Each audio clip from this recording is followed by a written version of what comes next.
پہلے ہمیں یہ لگتا تھا جتنے بھی لڑکے آ رہے ہیں اپنی بیویوں کے ساتھ، پہلے یہ ہوتا تھا نئی نئی شادی ہوئی دلہن کو لے کے نکلے ہوئے ہیں، تو میں نے کہا کہ یار اتنے لوگوں کی اتفاق سے نئی شادی ہو گئی، سب اپنی دلہنوں کو لے کے نکلے ہوئے ہیں۔ اس نے مجھ سے دوسری بات یہ کی کہ میری گرل فرینڈ نے کہا ہے کہ مفتی صاحب سے کہو کہ کوئی نصیحت کر دیں۔ میں نے اس سے کہا کہ آپ اپنی گرل فرینڈ کو جا کے کہیں کہ میری طرف سے نصیحت ہے کہ بوائے فرینڈ کو چھوڑ دیں۔ السلام علیکم ورحمۃ اللہ وبرکاتہ۔ مفتی صاحب کے اس بیان میں حلل نہیں بننا چاہتا، لیکن جو واقعہ مفتی صاحب نے کاغان ناران میں دیکھا دل خون کی آنسو رلاتا ہے۔ نبی کریم صلی اللہ علیہ وآلہ وسلم کا صحیح حدیث ہے کہ کوئی بھی بالغ عورت ضرورت میں بغیر محرم کے سفر نہیں کر سکتی، یہاں تک کہ حج اور عمرہ کے لیے بھی غیر محرم کے ساتھ نہیں جا سکتی۔ اگر حج اور عمرہ کے لیے بھی غیر محرم کے ساتھ چلی گئی تو حج اور عمرہ تو ادا ہوگی، لیکن اس کے ثواب سے زیادہ گناہگار ہوگی۔ سنیے آپ اس ملک میں کیا ہو رہا ہے۔ مفتی طارق مسعود صاحب کہتا ہے کہ پچھلے سال ہم اپنے گھر والوں کے ساتھ ناران کاغان تفریح پہ نکلے تھے۔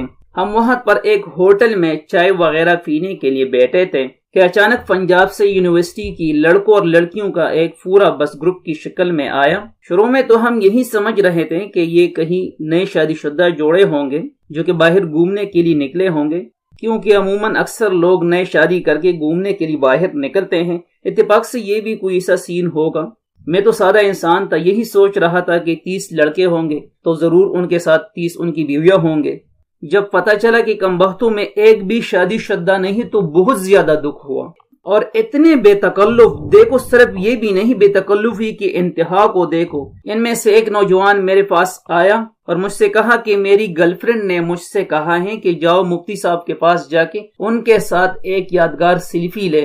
ہو سکتا ہے وہ لڑکی میری بیان سنتی ہوگی۔ میں نے تو خیر ان سے کچھ نہیں کہا، لیکن افسوس بہت زیادہ ہوا کہ معاشرہ اتنا بگڑ چکا ہے کہ ایک بندہ مولوی سے عقیدت بھی کرتا ہے، ان کے ساتھ پیار و محبت کا اظہار کرنے کے لیے ان کے ساتھ سیلفیاں بھی لے رہے ہیں، لیکن ایسے لوگوں کو بھی شرم نہیں آتی ایک مولوی سے ایسے باتیں کرنے کے لیے کہ ہم اپنے گرل فرینڈ کے ساتھ ایک ہفتے کے دن رات کے ٹور پر نکلے ہیں۔ اس کا مطلب یہ ہے کہ اب معاشرے میں اس جیسے بے حیائی کو برائی ہی نہیں سمجھی جاتی۔ یہ لوگ بھی ایسا سمجھ رہے ہوں گے کہ شاید مولوی کو بھی ہم ایسے باتیں کہیں گے تو وہ بھی کہیں گے او ماشاءاللہ انجوائے کرے، اچھی بات ہے، بیابی کا خیال رکھیں۔ استغفر اللہ، بہت زیادہ دکھ ہوا۔ دوسری بات، اس نوجوان نے مجھ سے یہ کہا کہ میری گرل فرینڈ نے مجھ سے کہا ہے کہ مفتی صاحب کے پاس جا کے ان سے ضرور میرے لیے خوبصورت نصیحت لے کر آنا۔ اب دیکھو اس بیچاری کو دین اسلام سے محبت بھی بہت زیادہ ہے، دینی لوگوں سے اٹیچمنٹ بھی ہے، لیکن معاشرہ اس قدر بگڑ چکا ہے کہ عوام کو چھوڑو، ایسے لوگوں کو جن کو علماء کرام سے محبت بھی ہے، اسی چیزوں کو وہ بھی برا نہیں مانتے۔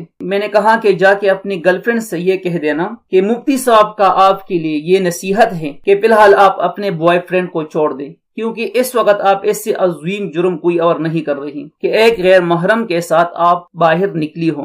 موسیٰ کلیم اللہ، حضرت موسیٰ علیہ السلام کا واقعہ قرآن بیان کرتا ہے۔ اللہ کے کلیم، انتہائی مقرب پیغمبر، انہیں جب لڑکی کے والد نے، ان کی زوجہ کے والد نے کہا کہ میں اپنی بیٹی آپ کو دوں گا اس شرط پہ کہ آپ 10 سال بکریاں چراؤ، کتنا بھاری بھرکم مہر تھا، حضرت موسیٰ نے شادی کو ترجیح دی اور 10 سال بکریاں چرانے کے عمل کو قبول کر لیا، کیونکہ وہ نکاح کی اہمیت جانتے تھے۔ اللہ تعالی ہمارے معاشرے کی حفاظت فرما اور ہمیں ہر اس برے عمل سے بچا جس کا دین اسلام ہمیں اجازت نہیں دیتا۔ اگر یہ ویڈیو پیغام آپ کو اچھی لگی ہو تو اسے لائک کر کے زیادہ سے زیادہ شیئر کریں، اور مزید اصلاحی ویڈیوز کے لیے ہمارے چینل کو سبسکرائب کر کے بیل آئیکن ضرور لگائیے۔ جزاک اللہ۔